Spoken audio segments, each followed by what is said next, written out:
মাসুদ কামাল আজ বিএনপির ভারপ্রাপ্ত চেয়ারম্যান তারেক রহমান বলেছেন সামনে নির্বাচন এত সহজ নয়, আপনারা যত সহজ ভাবছেন। নেতাকর্মীদের উদ্দেশ্যে বলেছেন।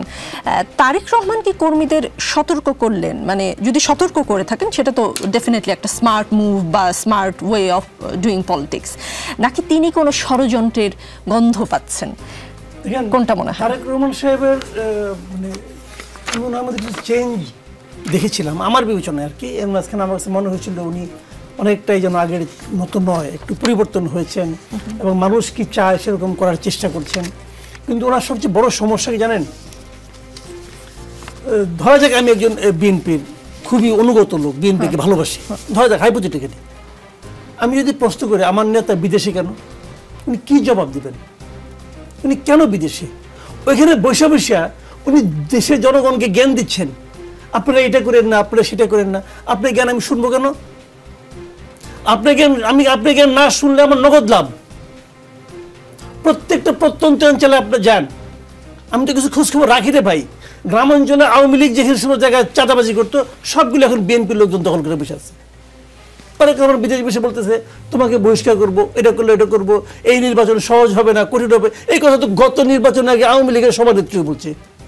শেখ হাসিনা বলে নাই এই নির্বাচন কিন্তু আগের মতো হবে না, কঠিন হবে, বলছে। কি আসে যায়? অত এই দেশের মানুষের কি আসে যায়? উনি ওখানে বসে বলতেছেন, ওনার কথা কি আসে যায় বলেন আপনি আমাকে? ওই লোক যে বিএনপি এখন যে চাঁদাবাজি করতেছে, ওকে ওনার কথা শুনে নিয়ে চাঁদাবাজি বন্ধ করছে? ভাই ওরা তো আল্লাহর কথাই শুনে না। আল্লাহরা বলে নাই যে তুমি চাঁদাবাজি করো না, ওর শুনে তো তার ওর কথা শুনবো? ওনার এখন উচিত দেশে এসে পুরা দেশে ঘোরা। উনি ইংল্যান্ডের আরাম ছেড়ে দেশে আসতে চায় না। ভাই কি হবে আমি বুঝতে পারি না। এরাই তো আমাদের আগামী দিনের কান্ডারি হবে। কোনো লজিক নেই, ওনার বিরুদ্ধে কোনো মামলা নাই। আগে বলা হতো যে ওনার বিরুদ্ধে মামলা আছে, ওনাকে জেলে ঢুকাই নিয়ে শেখ হাসিনা মাইরা ফেলাবে। এখন উনি কি বলবে? ব্যাখ্যা দেখ।